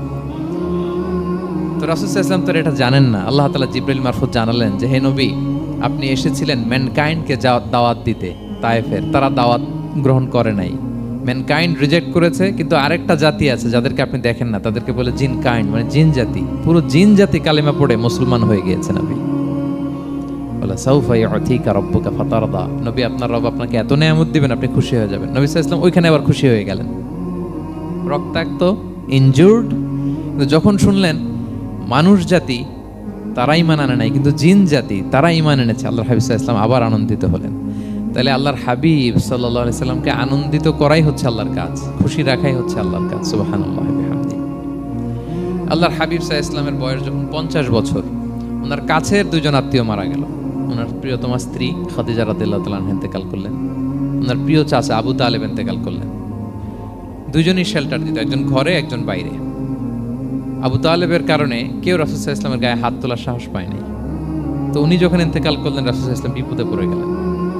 সারাদিন কাফেরদের বকা ঝকা গালি খেয়ে ঘরে যখন আসতেন, খাদিজা রাদিয়াল্লাহু তাআলা আনহার কথা শুনলে ওনার হৃদয়টা প্রশান্ত হয়ে যেত। তো বাইরের চাচাও নাই, ভেতরের স্ত্রীও নাই, দুজনই মারা গেলেন ওই বছর। ওই বছরকে বলা হয় আমুল হুজন, মানে দুশ্চিন্তার বছর। এত ভারাক্রান্ত আল্লাহর হাবিব সাল্লাল্লাহু আলাইহি ওয়াসাল্লাম হলেন, চিন্তিত হলেন, মনটা ভেঙে খান খান। আল্লাহ তাআলা কিন্তু ঠিকই বোঝেন যে তার হাবিবকে কখন হ্যাপি করতে হবে। আল্লাহ তাআলা তখন সাইয়েদনা জিবরাইল আলাইহিস সালামকে পাঠালেন যে যাও, আমার বন্ধুকে আর পৃথিবীতে থাকার দরকার নাই, আমার বন্ধুকে ঊর্ধ্ব জগতের নৈশ ভ্রমণের ইনভাইটেশন দিয়ে আসো, মানে মেরাজের ইনভাইটেশন দিয়ে আসো। পড়েন সুবহানাল্লাহ। সুবহানাল্লাযী আসরা বিআবদিহি লাইলাম মিনাল মাসজিদিল হারামি ইলাল মাসজিদিল আকসা, মসজিদে হারাম থেকে মসজিদুল আকসা, তারপরে উপরে সুম্মা দানা ফাতাদাল্লা ফাকানা কাবা কাউসাইনি আও আদনা। আল্লাহর আরশে চড়ে গেলেন, জান্নাত জাহান্নাম দেখিয়ে, নতুন কিছু গিফট দিয়ে, তার পেয়ারা হাবিবের মন ভালো করে এরপরে আবার দুনিয়ায় পাঠালেন। ওয়ালা সাউফা ইউতিকা রাব্বুকা ফাতারদা। নবী হে, আপনাকে এত নেয়ামত দিব, আপনি শুধু খুশিই হবেন আর সন্তুষ্ট হবেন। সুবহানাল্লাহ। এবার বুঝতে পারতেছেন কিভাবে আল্লাহর হাবিবকে আল্লাহ তাআলা খুশি করেছেন। মক্কায় আর থাকতে পারতেছেন না, এমন অবস্থা যে কোনো সময় আল্লাহর হাবিব সাল্লাল্লাহু আলাইহি ওয়াসাল্লামকে হত্যা করা হবে। আল্লাহ তাআলা আল্লাহর হাবিবের জন্য নতুন জায়গার ব্যবস্থা করে দিলেন, তওবা কিংবা তাইবা, যেটাকে আমরা মদিনা বলি। তিনি মদিনায় গেলেন, আবার রাসূল সাল্লাল্লাহু আলাইহি ওয়াসাল্লামের হৃদয় প্রশান্ত হলো। কিন্তু মদিনায় যে তিনি কাবাকে মিস করতে আরম্ভ করলেন। আল্লাহর হাবিব সাল্লাল্লাহু আলাইহি ওয়াসাল্লাম নবী হওয়ার পরে টানা 14 বছর কিবলা ছিল কিন্তু বাইতুল মাকদিস। কিন্তু মক্কায় যখন তিনি ইবাদত করতেন, তিনি বাইতুল মাকদিসের দিকেই হয়েই নামাজ পড়তেন, কিন্তু সামনে কাবাটারে রাখতেন। কথা বুঝতে পেরেছেন? মক্কায় যখন তিনি নামাজ পড়তেন 13 বছর, কিবলা যেহেতু বাইতুল মাকদিসের দিকেই হয়ে নামাজ পড়তেন, কিন্তু মাঝখানে রাখতেন কোনটারে? কাবাকে। তাহলে কেমন যেন কাবাই তার সামনে। আচ্ছা, কিন্তু মদিনায় যখন গেলেন, এখন তো আর সুযোগ নাই, কাবা একদিকে, বাইতুল মাকদিস আরেক দিকে, এখন কাবাকে আর সামনে রাখা যাচ্ছে না। মিস করতে লাগলেন কাবাকে। আর প্রত্যেক নামাজের পরে আকাশের দিকে তাকায় থাকেন, ইস আল্লাহ যদি আয়াত নাজিল করে আমার জন্মস্থান যে মক্কা, আমার পূর্বপুরুষ ইব্রাহিম আলাইহিস সালামের যে ওই কাবার দিকে যদি কিবলাটা ঘুরাই দিত, কতই না ভালো হতো।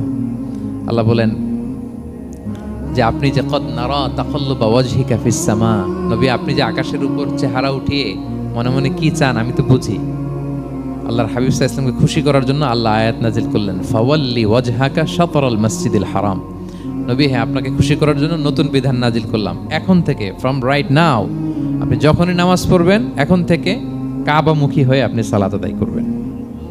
তাহউইলুল কিবলা, কিবলা পরিবর্তন হয়ে গেল। সুবহানাল্লাহ বিহামদি।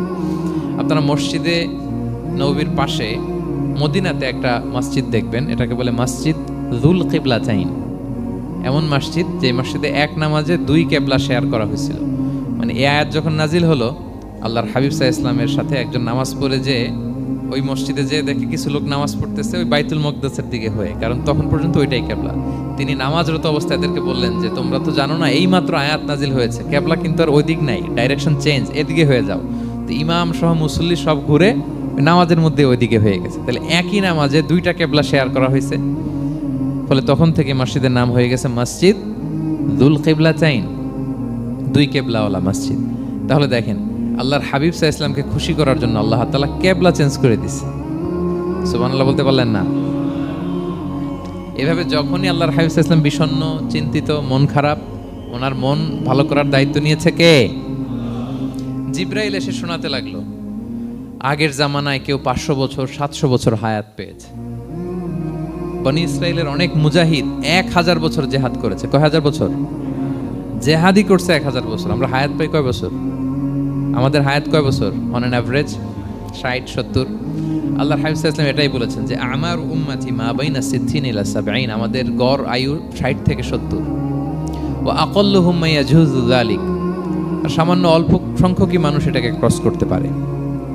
এই কথা শুনে যে আগের উম্মত 1000 বছর জেহাদ করছে, এটা শুনে রাসূল সাল্লাল্লাহু আলাইহি ওয়াসাল্লাম আবার কাঁদতে আরম্ভ করলেন, হায় রে আমার গুনাহগার উম্মতের কি হবে, আমার উম্মত তো 60-70 শেষ, আমার উম্মতের কি হবে। আবার চিন্তিত, আবার কান্নাকাটি। তখন আল্লাহ তাআলা নাজিল করলেন, ইন্না আনসালনাহু ফি লাইলাতিল কদর ওমা আদরাকা মা লাইলাতুল কদর লাইলাতুল কদরি খায়রুম মিন আলফি শাহর। নবী আপনি কাঁদবেন না, ওদেরকে হায়াত দিছি বেশি, কদর দেই নাই। আপনার উম্মতকে হায়াত কম দিছি, কিন্তু আপনার উম্মতের জন্য আমি লাইলাতুল কদর রেখে দিয়েছি। এক কদরের রাতে ইবাদত করলে খায়রুম মিন আলফি শাহর, 1000 মাস ইবাদত করলে যে পরিমাণ সওয়াব, অতটুকু না, খায়ের এর চেয়ে বেশি সওয়াব আল্লাহ তাআলা আপনার উম্মতের আমলনামায় দিয়ে দিবেন। আবার আল্লাহর হাবিব সাল্লাল্লাহু আলাইহি ওয়াসাল্লাম মন ভালো হয়ে গেল, ওয়ালা সাউফা ইউতিকা রাব্বুকা, সবাই বলেন ওয়ালা সাউফা ইউতিকা রাব্বুকা ফাতারদা। নবী এত দিব, আপনি শুধু হ্যাপি হবেন, হ্যাপি। এরপরে বদরের যুদ্ধে বিজয় দান করলেন, মক্কা বিজয় দান করলেন, তাবুক যুদ্ধে বিজয় দান করলেন।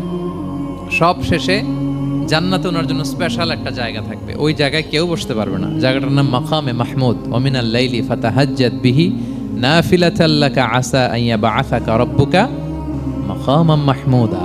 এই মাকামে মাহমুদের সিংহাসনে আল্লাহর হাবিব সাল্লাল্লাহু আলাইহি ওয়াসাল্লাম বসবেন, ওনার জন্য স্পেশাল, খাস, কেউ এখানে বসতে পারবে না। তার মানে হ্যাপি শুধু দুনিয়াতেই করবে না আল্লাহ তাআলা, আল্লাহর হাবিবকে আখিরাতেও করবে। আল্লাহর হাবিব সাল্লাল্লাহু আলাইহি ওয়াসাল্লামকে কাউসার দেয়া হবে, ইন্না আতাইনা কাল কাউসার। হে নবী আপনাকে কাউসার দিয়েছি, এমন হাউজে কাউসার, যে হাউজে কাউসারের সামনে পান পেয়ালা, যেটা দিয়ে পানি নিয়ে আপনি উম্মতকে খাওয়াবেন, এটার সংখ্যা আকাশের তারা যত বেশি তার চেয়েও বেশি। হাউজে কাউসারের পানি এটা দুধের চেয়েও সাদা, বরফের চেয়েও ঠান্ডা, মধুর চেয়েও মিষ্টি। এক ঢোক যে খাবে চিরকালের জন্য তার গলা থেকে তৃষ্ণা মিটে যাবে। He will never ever be thirsty again. একবার খাইছে তো শেষ। পেতে চান সেটা আল্লাহর হাবিবের কাছ থেকে? আমরা পেতে চাই কি চাই না বলেন? ইন্না আতাইনাকাল কাউসার। নবী আপনাকে আমি কাউসার দিয়েছি। সব শেষে আল্লাহর হাবিব সাল্লাল্লাহু আলাইহি ওয়াসাল্লাম সুপারিশ করার অনুমতি পাবেন, যেদিন কেউ সুপারিশ করতে পারবে না। সবাই বলবে নাফসি নাফসি নাফসি নাফসি, থার থার করে কাঁপবে। এক একজন নবী, ইব্রাহিম আলাইহিস সালাম, ঈসা আলাইহিস সালাম, মূসা আলাইহিস সালাম, থার থার করে কাঁপবে। আর আল্লাহর হাবিব সাল্লাল্লাহু আলাইহি ওয়াসাল্লাম ওই মাকামে মাহমুদে সিংহাসন ফেলে দিয়ে সেজদায় শুধু কাঁদতে থাকবে, আর সেজদার মধ্যে বলবে উম্মতি উম্মতি উম্মতি উম্মতি। হে আল্লাহ আপনি আমার গুনাহগার উম্মতকে বাঁচান, আল্লাহ আপনি আমার গুনাহগার উম্মতকে বাঁচান, আল্লাহ আপনি আমার গুনাহগার উম্মতকে বাঁচান। আল্লাহ তাআলা এটা সহ্য করতে না পেরে জিবরাইল আলাইহিস সালামকে বলবেন যে ওয়াসআলহু মা ইউবকিক, জিবরাইল যাও জিজ্ঞেস করো তো আমার বন্ধু এত কাঁদে কেন, কি চায় জিজ্ঞেস করো। আল্লাহর হাবিব সাল্লাল্লাহু আলাইহি ওয়াসাল্লাম বলবেন আল্লাহুম্মা উম্মতি উম্মতি, আল্লাহ আমার উম্মতকে বাঁচান, আমার গুনাহগার উম্মতকে বাঁচান।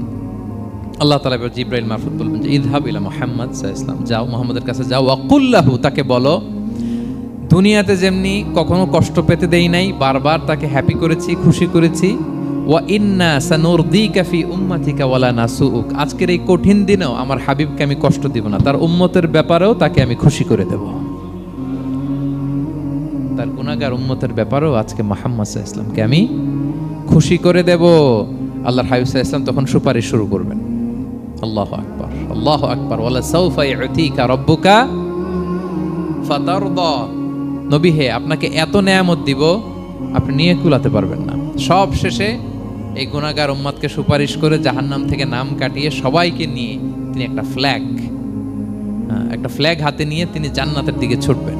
ওই ফ্ল্যাগের মধ্যে লেখা থাকবে আলহামদু। কি লেখা থাকবে?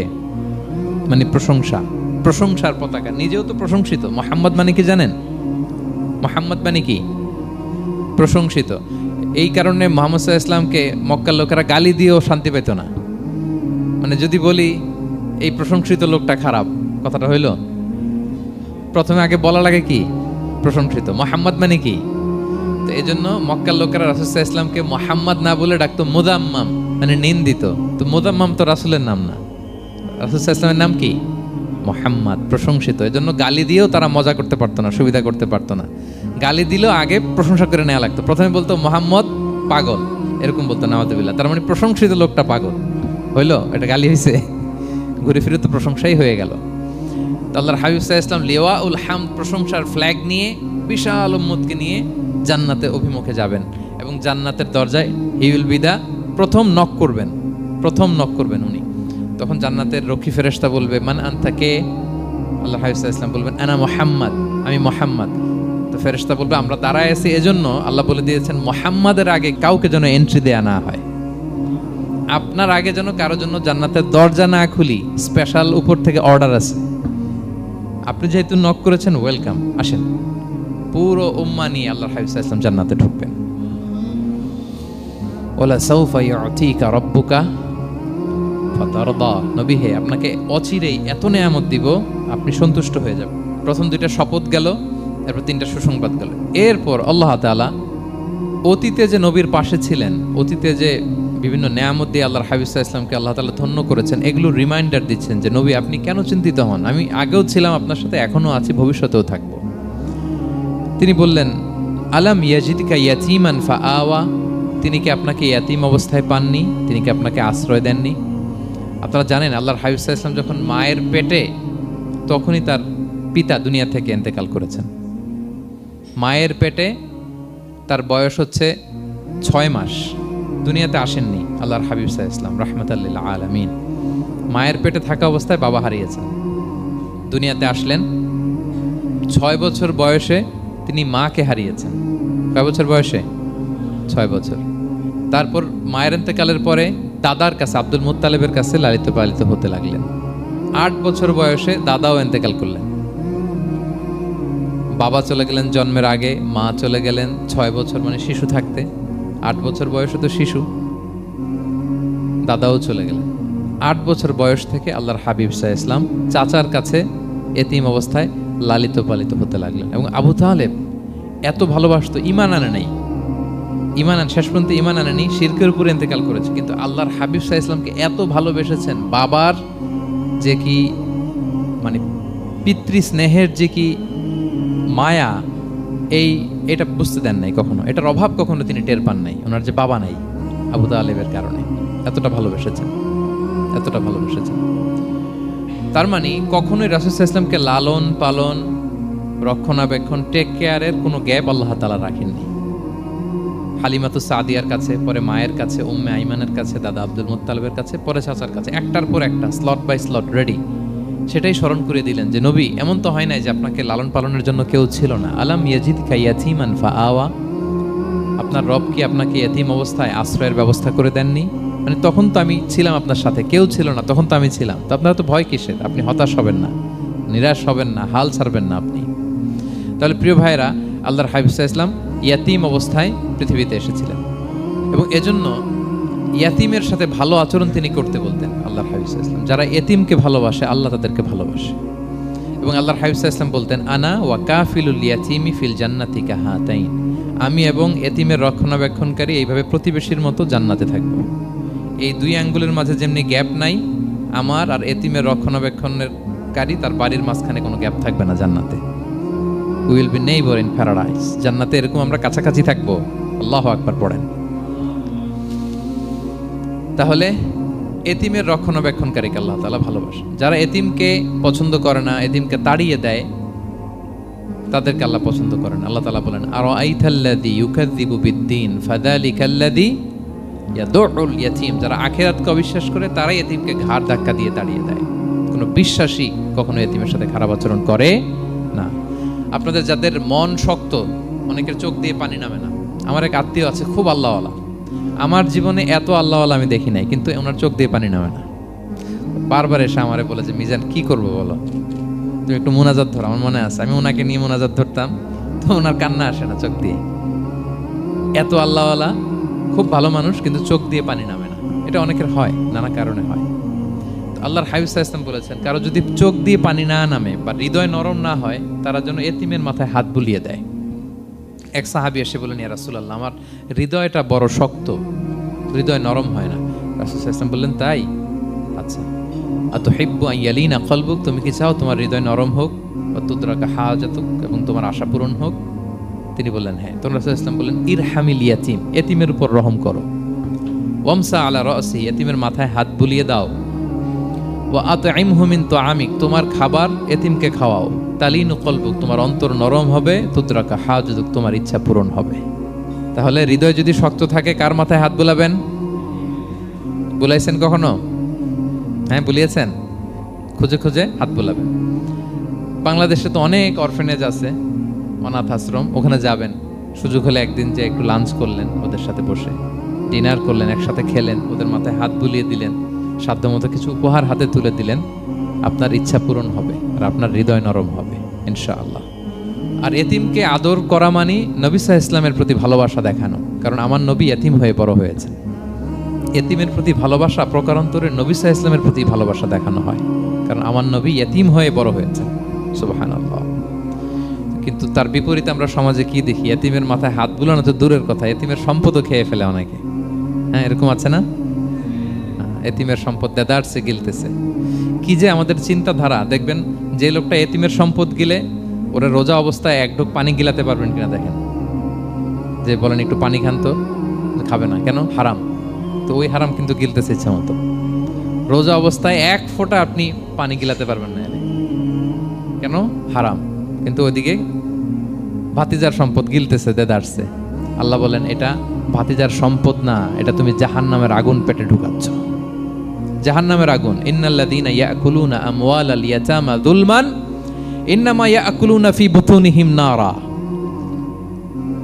ওয়া সায়াসলাউনা সাঈরা। যারা এতিমের সম্পদ খায়, এটা সম্পদ না, এটা জাহান্নামের আগুন তুমি পেটে ঢুকাচ্ছ। সো এতিমের প্রতি যেন আমরা নমনীয় হই, তাদের মাথায় হাত বুলাই, তাদের জন্য খরচ করি, তাদের প্রতি যেন আমরা দয়াদ্র হই, কারণ আমার নবী এতিম অবস্থায় বড় হয়েছে। তাহলে নবী সাল্লাল্লাহু আলাইহি ইসলামকে এটা স্মরণ করে দিলেন, নবী আপনি তো এতিম ছিলেন, আমি তো আপনাকে রক্ষণাবেক্ষণের ব্যবস্থা করছি। আর কি করেছি? ওয়াজাদাকা দাল্লান ফাহাদা। নবী আপনাকে আমি এমন অবস্থায় পেয়েছি, আপনি পথ খুঁজতেছিলেন, আমি আপনাকে পথ দেখিয়েছি। You are searching the right path and I guided you to the right sense of direction. আপনি পথ খুঁজতেছিলেন, আমি পথ দেখিয়েছি। এখানে দল্লানের অর্থ পথভ্রষ্ট করা যাবে না। ওয়াজাদাকা দাল্লান, হে নবী আপনাকে আমি পথভ্রষ্ট পেয়েছি, পরে পথ দেখিয়েছি, এরকম বলা যাবে না। এটা আল্লাহর হাবিব সাল্লাল্লাহু আলাইহি ওয়াসাল্লামের ক্ষেত্রে প্রযোজ্য নয়। অনেক বাংলা তাফসীর অর্থে আমি দেখেছি পথ হারা। নবী আপনাকে আমি পথ হারা পেয়েছি, পথ দেখেছি, এটাও খুব একটা সুন্দর না। সবচেয়ে সুন্দর হচ্ছে নবী আপনি পথ খুঁজতেছিলেন, সত্যের অনুসন্ধানী ছিলেন। অনেক সময় দেখবেন অনেক পথিক যেতে যেতে এমন এক জায়গায় যায়, দেখে 3 রাস্তা কিন্তু কোনো সাইনবোর্ড নাই। পুরাতন রাস্তাগুলোতে এরকম অনেক সময় হতো না আমাদের, 3 দিকে রাস্তা, কোনো সাইনবোর্ড নেই, তো যাবো কই? এটা বুঝালেন যে নবী আপনি পথ খুঁজতেছিলেন, আমি আপনাকে দেখিয়েছি, হে নবী এটাই সিরাতুল মুস্তাকিমের পথ। ওয়াজাদাকা দাল্লান ফাহাদা, আপনি পথ খুঁজতেছিলেন, আমি আপনাকে পথ দেখিয়েছি। তো ছোটবেলায় সাথে ছিলাম, পথ খুঁজতেছিলেন, পথ দেখালাম, আমি আপনার ভুললাম কোথায়? কাফিরদের কথায় মন খারাপ করেন কেন যে তারা বলে আমি আপনাকে ভুলেছি, ছেড়েছি? নো, নেভার এভার, আমি আপনার সাথেই আছি। তারপর আল্লাহ তাআলা বললেন ওয়াজাদাকা আইলান ফাআগনা, তিনি আপনাকে রিক্ত হস্ত নিঃস্ব পেয়েছেন, সম্পদহীন অবস্থায় পেয়েছেন, পরে সম্পদশালী করেছেন। সুবহানাল্লাহ। আল্লাহর হাবিব সাল্লাল্লাহু আলাইহি ওয়াসাল্লাম শুরুতে সম্পদের অত যোগান ছিল না, পরে খাদিজা রাদিয়াল্লাহু তাআলা আনহার সাথে যখন বিয়ে হলো, আল্লাহ তাআলা সম্পদের কষ্ট দূর করলেন, কারণ খাদিজা রাদিয়াল্লাহু তাআলা আনহা অনেক বড় ব্যবসায়ী ছিলেন। বিয়ের আগে পার্টনারশিপে বিজনেস ছিল রাসূল সাল্লাল্লাহু আলাইহি ওয়াসাল্লামের সাথে। আল্লাহর হাবিব সাল্লাল্লাহু আলাইহি ওয়াসাল্লাম শ্রম দিয়েছেন, খাদিজা রাদিয়াল্লাহু তাআলা আনহার ইনভেস্টমেন্ট ছিল। তো ওই শ্রমে খাদিজা রাদিয়াল্লাহু তাআলা আনহার এক বান্ধবী, তিনি এমন প্রশংসা করলেন এসে আল্লাহর হাবিব সাল্লাল্লাহু আলাইহি ওয়াসাল্লামের ব্যাপারে যে এমন লোক আমি দেখি নাই, ওনার কথা বার্তা, চলন, কথন, ডিলিং সব আলাদা। পুরো কাফেলার মধ্যে উনি একরকম, পুরো কাফেলা আরেক রকম। এই কথা শুনে তো খাদিজা রাদিয়াল্লাহু তাআলা আকৃষ্ট হলেন যে এরকম একজন সৎ লোকই তো আমার চাই। প্রস্তাব দেয়া হলো, চাচাদের কাছে বিয়ে হয়ে গেল। এবং বিয়ের পরে খাদিজা রাদিয়াল্লাহু তাআলা আনহা নারীদের মধ্যে সর্বপ্রথম শাহাদা বাক্য পড়ে মুসলমান হয়েছিলেন। নিজের সব সম্পদ আল্লাহর হাবিব সাল্লাল্লাহু আলাইহি ওয়াসাল্লামের পায়ের সামনে এনে দিয়ে দিলেন, ইয়া রাসূলুল্লাহ আমার সম্পদ মানে আপনার সম্পদ, ইসলামের জন্য যত মনে যায় আপনি খরচ করেন। ওয়াজাদাকা আইলান ফাআগনা, আপনাকে আল্লাহ নিঃস্ব পেয়েছেন, সম্পদের ব্যবস্থা করে দিলেন। পরবর্তীতে মদিনায় যে খায়বার যুদ্ধের পরে অনেক সম্পদের ব্যবস্থা আল্লাহ তাআলা করে দিয়েছিলেন। তাহলে ছোটবেলায় ইয়াতিম ছিলেন, আল্লাহ টেক কেয়ার করলেন। পথ খুঁজতেছিলেন, আল্লাহ পথ দেখায় দিলেন। আর্থিক সমস্যা ছিল, এটাও আল্লাহ দূর করে দিলেন। এবার আল্লাহ তাআলা বিষ্ণু ঈসা ইসলামকে 3টা ওয়ার্ক প্ল্যান দিবেন, কর্মসূচি। 1 নম্বর কর্মসূচি হচ্ছে ফাআম্মাল ইয়াতীমা ফালা তাকহার, নবী খবরদার এতিমের সাথে কখনো কঠোর আচরণ করবেন না। 1 নম্বর কর্মসূচি, কারণ আপনি তো এতিম ছিলেন, এতিমের দুঃখ আপনি না বুঝলে বুঝবে কে? এতিমের সাথে কখনো কঠোর হবেন না। আল্লাহর হাবিব সাল্লাল্লাহু আলাইহি ওয়াসাল্লাম কখনো এতিমের সাথে কঠোর হন না। এতিম তো দূর কি বাত, কারোর সাথে তিনি কঠোর হন না। ওনার কাছে চাইলে উনি না বলতে পারতেন না, নো, নাই, দিব না, এটা বলতে জানতেন না। নো ওনার ডিকশনারিতে ছিল না, চাইলেই দিতেন। একবার আল্লাহর হাবিব সাল্লাল্লাহু আলাইহি ওয়াসাল্লামের কাছে একটা জামা, কয়টা? আপনার জামা কয়টা? আমার জামা কয়টা? জুব্বা তখন কয়টা ছিল? মাত্র একটা। দেখ ফরিয়াদি এসে বলে, ইয়া রাসূলুল্লাহ আতিনি কামিসান, আমার একটা জামা দেন, আমার জামা নাই। নবী সাল্লাল্লাহু আলাইহি ওয়াসাল্লামের জামা কয়টা তখন? ওনার কাছে চাইলে উনি না বলতে পারতেন, খুলে দিয়ে দিয়েছেন, নাও। এখন ওনার জামা আছে কয়টা? তো জামাও নাই, বেরও হতে পারে না। কি এক মুসিবত! আল্লাহ তাআলা আয়াত নাজিল করলেন, ওয়াল্লাযীনা ইযা আনফাকু লাম ইউসরিফু ওয়া লাম ইয়াকতুরু ওয়া কানা বাইনা যালিকা কাওয়ামা। নবী হে, যারা বিশ্বাসী তারা দানের সময় ভারসাম্য করবে। মানে অনেকগুলো থাকলে আপনার একটা দিতেন, ছিলই যখন একটা, ওইটার হকদার তো ফরিয়াদির চেয়ে আপনি বেশি। এখন যে দিয়ে দিলেন, আপনি পড়বেন কি? অনেকগুলো থাকলে না হয় আপনি দিতেন, ছিলই একটা, এটার সবচেয়ে যোগ্য, অধিকতম যোগ্য এবং হকদার তো আপনি। সুবহানাল্লাহ, সুবহান। কি নবী ছিল, কি নবী ছিল! না বলতে পারতেন না, মানুষকে ফিরিয়ে দিতে জানতেন না। আল্লাহ বললেন, নবী হে, আপনার প্রথম কর্মসূচি ফাআম্মাল ইয়াতীমা ফালা তাকহার, খবরদার এতিমকে কখনো, এতিমের প্রতি কঠোর হবেন না। এক নম্বর কর্মসূচি। এটা শুধু নবীর জন্য কর্মসূচি নাকি আমাদের জন্য না? হ্যাঁ, সবার জন্য। এতিমদের সাথে যেন আমরা রূঢ় ভাষী না হই, তাদের সাথে যেন রূঢ় আচরণ না করি। 2 নাম্বার, ও আম্মা সাইলা ফালা তানহার, ফরিয়াদিকে ধমক দিবেন না, হাত পাতলে ধমক দিবেন না।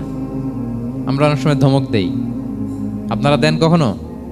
না, আমরা দিতে পারবো না, ধমক দিতে নিষেধ করেছেন আল্লাহ তাআলা। আম্মা সাইলা ফালা তানহার, যদি না থাকে বুঝিয়ে বলেন যে এখন পারতেছি না, কিন্তু ধমক দিবেন না কখনো। কারণ আপনি এখন বড় সাহেব হয়ে গেছেন, প্রাইভেট কারের পাশ থেকে দেখবেন যে, স্যার 2টা টাকা দেন, কিছু খাই নাই। হায় রে, ছিঁড়া কাপড়, মলিন চেহারা, ভাঙ্গা একটা থালা হাতে নিয়ে, স্যার 5টা টাকা দেন। আল্লাহ আপনারে স্যার বানাইছে আর ওরে বানাইছে ভিখারি। আচ্ছা বলেন তো, জায়গাটা চেঞ্জ করতে আল্লাহর কত সময় লাগে? ওরে ভিতরে বসায় স্যার বানাবে আর আপনারে ভাঙ্গা একটা থালা দিয়ে এরকম ওই যে টোল যেখানে নেয় ওখানে দাঁড় করাবে। বলেন আল্লাহর কয় সেকেন্ড লাগবে? লাগবে 1 সেকেন্ডও লাগে না। সো ও আম্মা সাইলা ফালা তানহার, ফরিয়াদিকে ধমক দিয়ে তাড়িয়ে দিও না, খবরদার। ওকে আল্লাহ ফরিয়াদি বানিয়ে পরীক্ষা করছে, আর তোমাকে আল্লাহ সম্পদশালী বানিয়ে পরীক্ষা করছে। তাহলে 1 নম্বর কর্মসূচি ছিল এতিমের সাথে রূঢ়ভাষী হবেন না। 2 নম্বর হচ্ছে ফরিয়াদিকে ধমক দিবেন না। 3 নম্বর, ও আম্মা বিনিআমাতি রাব্বিকা ফাহাদ্দিস, আল্লাহ তাআলা আপনাকে যে নেয়ামত দিয়েছে এই নেয়ামতের আপনি কি করেন? বর্ণনা করেন। ও আম্মা বিনিআমাতি রাব্বিকা ফাহাদ্দিস, আল্লাহ নেয়ামতের বর্ণনা করেন, শুকরিয়া করেন। কারণ আল্লাহ তাআলা আমাদের অনেককে ইয়তিম বানায় নাই, আমাদেরকে ফরিয়াদি বানায় নাই। আমরা অনেকেই আছি, আমরা এখনো ইয়তিম না, আমার আব্বা আম্মা এখনো বেঁচে আছে, আমাদের অনেকের আব্বা আম্মা বেঁচে আছে। ইয়তিম মূলত ছোট অবস্থায় যদি বাবা মারা যায় তাকে আরবিতে ইয়তিম বলে। মান মাতা আবুহু ওয়া হুয়া সগীর, কেউ ছোট, তার বাবা মারা গেছে, তাকে শরীয়তের পরিভাষায় কি বলে? ইয়তিম।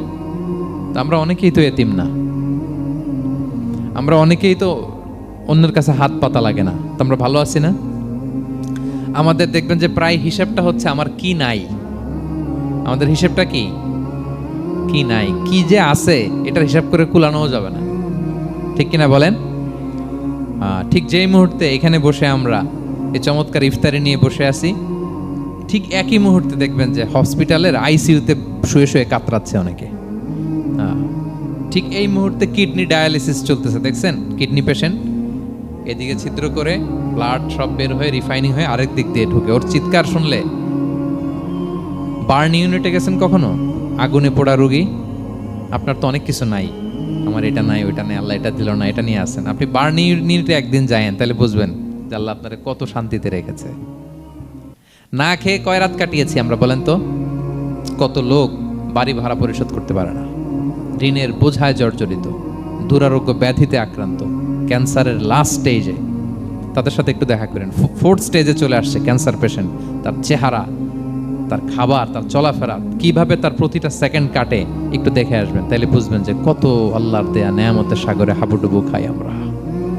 এজন্য আল্লাহ বলেছেন 3 নম্বর কর্মসূচি হচ্ছে ওয়া আম্মা বিনিআমাতি রাব্বিকা ফাহাদ্দিস, আল্লাহ নেয়ামতের শুকরগুজার হও। আল্লাহ যে নেয়ামত দিয়েছে এই নেয়ামত তুমি বর্ণনা করো। অনেকে আছে আল্লাহ নেয়ামত দিলে ওটা প্রকাশ করতে চায় না, এটা আল্লাহ পছন্দ করে না। মানে আপনি যদি অনেক সম্পদশালী হন, আপনি সুন্দর পরিচ্ছন্ন জামা পরবেন, মানুষকে দান করবেন, আপনার বাড়ি ঘর সুন্দর হবে, এটা নিষেধ নয়, এটা ভালো।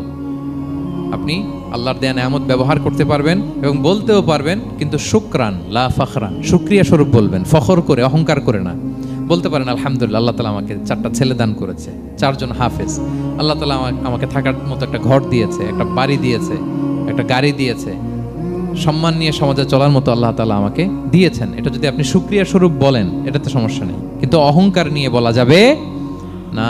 ইন্নাল্লাহা ইউহিব্বু আইয়ারা আসারা নি'মাতিহি আলা আবদিহি, আল্লাহ তাআলা যে নেয়ামত তার বান্দাকে দিল, ওইটার একটা নমুনা দেখতে আল্লাহ পছন্দ করে। আল্লাহ বানাইছে আপনারে বিলিয়নিয়ার, আপনি হচ্ছেন ছেঁড়া পরা জামা পরে চলেন, হবে? বানাইছে আল্লাহ তাআলা আপনাকে অনেক সম্পদশালী, আপনার চলা ফেরা কোনো রুচিই নাই, এটা হইলো না। আল্লাহ চায় যে তোমার যে নেয়ামত দিছে এটার একটা নমুনা তোমার মধ্যে থাক, এটাও শুকরগুজার হওয়ার একটা আলামত। তাহলে 3 নম্বর কর্মসূচি কি? ওয়া আম্মা বিনি'মাতি রাব্বিকা ফাহাদ্দিস, আল্লাহর নেয়ামতের শুকরগুজার হও, আল্লাহ তাআলা যে নেয়ামত দিয়েছে সেটা বর্ণনা করো। তাহলে প্রিয় ভাইরা, সূরাতুদ দোহা এটা হচ্ছে একটা মোটিভেশনাল সূরা, আশা জাগানিয়া সূরা, অ্যান্টি ডিপ্রেশন বলি আমি এই সূরাটাকে। ডিপ্রেশন থাকলে চলে যাবে, কারণ ওয়ালাল আখিরাতু খায়রুল লাকা মিনাল উলা, হে নবী আপনার পরবর্তী সময় আপনার পূর্ববর্তী সময়ের চেয়ে ভালো। সবসময় আশাবাদী হবেন। সূরা দোহার 1 নম্বর শিক্ষা হচ্ছে বি অপটিমিস্টিক, মানে অপটিমিজম, আশাবাদী হওয়া, নিরাশ হওয়া যাবে না। বিশ্বাসীদের, মুমিন মুসলিমের ডিকশনারিতে হতাশা নিরাশা নাই, আমার ডিকশনারিতে অন্তত নাই, আপনাদের আছে কিনা জানি না। আজকে থেকে বলেন, আপনাদের ডিকশনারিতে হতাশা নিরাশা রাখবেন? আমাদের কোনো হতাশা নাই, নিরাশা নাই, কারণ আমরা যে পরিস্থিতিতে থাকি না কেন আমাদের সাথে কে আছেন? লা তাহজান ইন্নাল্লাহা মা'ানা, চিন্তিত হয়ো না, আল্লাহ আমার সাথে আছেন। আল্লাহ আমার সাথে আছেন বললেই দেখবেন মুস্কানের মতো এক তাকবীর আপনার মুখ দিয়ে বেরোচ্ছে, এমন এনার্জি বেরোচ্ছে, গোটা বিশ্ব আপনি জয় করে ফেলবেন তখন। এটাই আমাদের সবচেয়ে বড় পাওয়ার। আমাদের সাথে কে আছে? ইন্নাল্লাহা মা'ানা, আল্লাহ তাআলা আমাদের সাথে আছেন। তাহলে সূরা দোহার আজকের তাফসীরের 1 নম্বর লেসন হচ্ছে optimism. Believer should be optimistic always. বিশ্বাসীরা আশাবাদী হয়, নিরাশ হয় না, হতাশ হয় না, হাল ছাড়ে না। বিশ্বাসীরা ভরসা রাখে এক মহান সত্তার উপর। আওয়াজ করে বলেন তো তিনি কে? আল্লাহর উপর ভরসা রাখে, আমরা নিরাশ হই না। 2 নাম্বার শিক্ষা হচ্ছে গ্রেটফুলনেস, কৃতজ্ঞতা। আপনার জীবনে অনেক কিছু আছে, নাই নাই বলবেন না, শুধু কমপ্লেইন করবেন না। অনেকে দেখবেন শুধু অভিযোগ, এটা নাই ওইটা নাই, এই পাইলাম না, ওর আছে এটা, ওর, আমার সাথে কেন এমন হয়, আমার সাথে শুধু আমার সমস্যা। এগুলো যারা বলে তাদেরকে আল্লাহ নেয়ামত আরো ছিনিয়ে নেয়। বরং যারা অল্প পেয়েও বলে আলহামদুলিল্লাহ, তাদেরকে নেয়ামত দেওয়ার ধারাবাহিকতা আল্লাহ তাআলা অব্যাহত রাখেন। সব অবস্থায় আলহামদুলিল্লাহ, যে কোনো পরিস্থিতিতে, যে কোনো অবস্থায় কি বলবো আমরা? আপনি খেয়াল করে দেখেন না যে আপনার কি কি আছে, কত কিছু যে আপনার আছে, অবাক করা। 3 নাম্বার কাইন্ডনেস। 3 নম্বর লেসন হচ্ছে কাইন্ডনেস, দয়া। আমরা যেন অন্যের প্রতি দয়াশীল হই। আপনি অন্যের প্রতি দয়ালু হলে আপনার প্রতি দয়ালু হবো কে? ওয়াল্লাহু ফি আউনি আবদিহি মা দামাল আবদু ফি আউনি আখি। আল্লাহ ততক্ষণ পর্যন্ত কোনো বান্দার সাহায্যে থাকে যতক্ষণ পর্যন্ত ওই বান্দা তার ভাইয়ের সাহায্যে থাকে। তাহলে বলেন তো, আল্লাহর সাহায্য পাওয়ার প্রথম শর্ত কি? অন্যের জন্য সাহায্যের হাত বাড়িয়ে দেওয়া। তাহলে মনে থাকবে তো? নাকি এতিমকে ধাক্কা দিয়ে বের করে দিবেন? ফরিয়াদিকে ধমক দিবেন একটা? বড় সাহেব তো আপনি, বড় স্যার, খবরদার। তাহলে 1 নম্বর লেসন অপটিমিজম। আমরা হতাশ হব না, হতাশা আমাদের ডায়েরিতে নাই, আমরা আশাবাদী, আমরা আল্লাহর রহম ভরসার ভিখারি, ঠিক কিনা বলেন?